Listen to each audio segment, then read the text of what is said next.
A street gang is defined as a group of persons who repeatedly engage in criminal activities that impact the order and safety of public places in particular. But why do men and youths join gangs? In the old capital, a murder scene is often the result of a gang rivalry playing out in real time.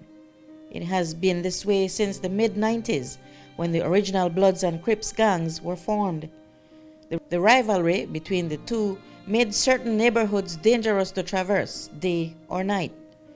Brandon Baptist is a well-known street figure in Lake Independence.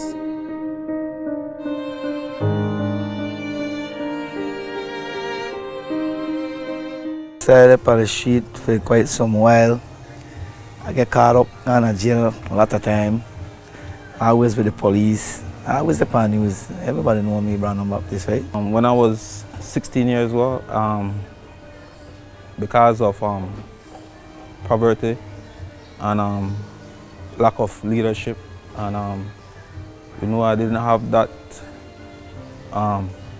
father figure in my life, so I ended up on the street. One of my friends, he passed away by gang violence.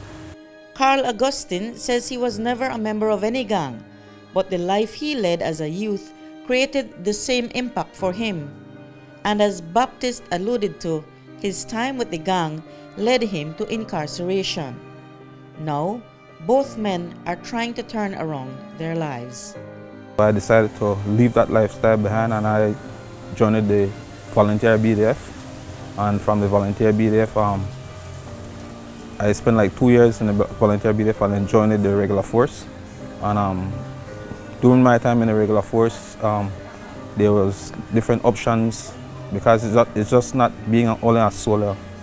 It's also they give you like different opportunity to become a mechanic or electrician. So they asked me if I want to take a trade, so I take the trade, and that's how I learned about electricity.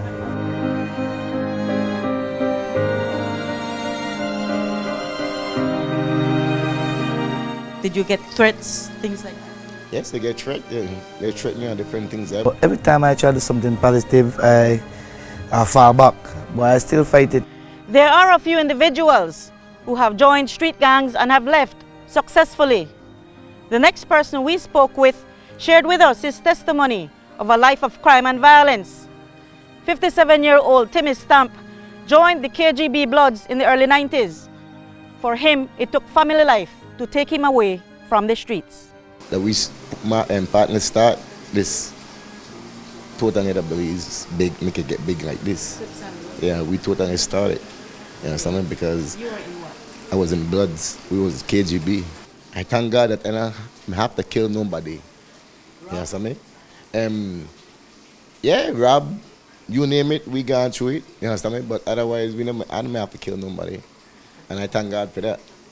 You know something? So what eventually opened your eyes for you to decide, you know what, this is enough for me and I have to exit? Well, my beautiful wife. You understand me? My beautiful wife. When I meet she, I'm like, I'm afford to carry she different places and thing, and can't carry she no way, can't go no way. You understand me? Then I have a daughter, different things that I want to better for them. You understand me? So therefore I ask God to like change my lifestyle and get me away from this. Stamp opened his own fruit shop. The small business later transitioned into a grocery shop he now owns on Dean Street. He showed us scars he suffered while in the gang. To help steer tomorrow's leaders away from that path and worst possible outcomes, he conducts evening sessions and has field trips for children in the area. We have evening classes that we do with them, teach them to read, spell, maths, things like that we carry up at different new trips, just make them know their country Belize, I think we need more things like them.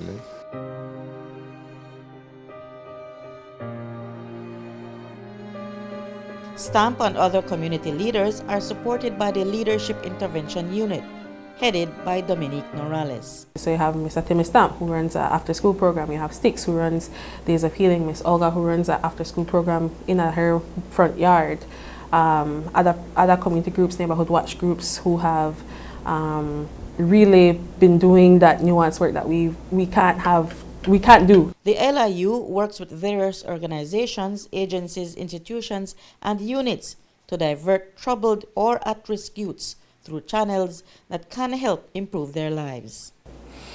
That work first now involves collecting some information on them, the neighborhoods they come from, children they have, when they would have dropped out of school, which is a situation most of them have gone through for several reasons. And then we put them on work teams, which are based in different parts of Belize City. That work is supported by the Belize City Council, where we try to coordinate what sort of beautification work needs to be done in communities. Appended to the work program is also the Tubal vocational training that we engage our clients in. So some of them are enrolled in school as well, which happens 2 times a week, every week for 3 to 4 months, depending on holidays and stuff like that. And then those persons, by and large, are also engaged in other training. It is trainings like this that Brandon Baptist and Carl Augustine are also using to positively engage youths in the Lake Independence area.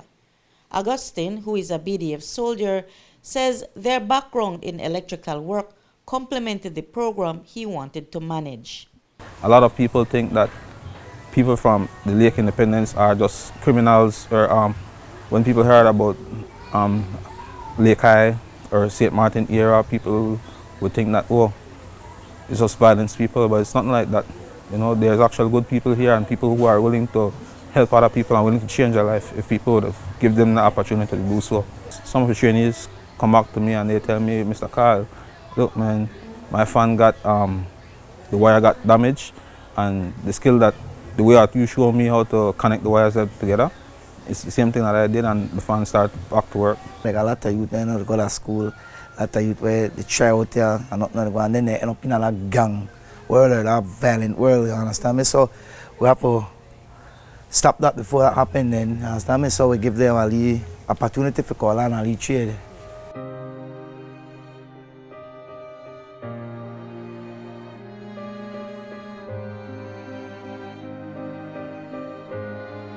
The LIU also works with youths who have near brushes with the law, as well as gang members who demonstrate sincerity about reforming their lives. For those who want change, like Stamp did 37 years ago, the challenges will be there, but faith rules everything. Remember that God run things, not there. You understand me? That God run things, so I just put all my faith and my trust in God. Reporting for News 5, I'm Marion Ali.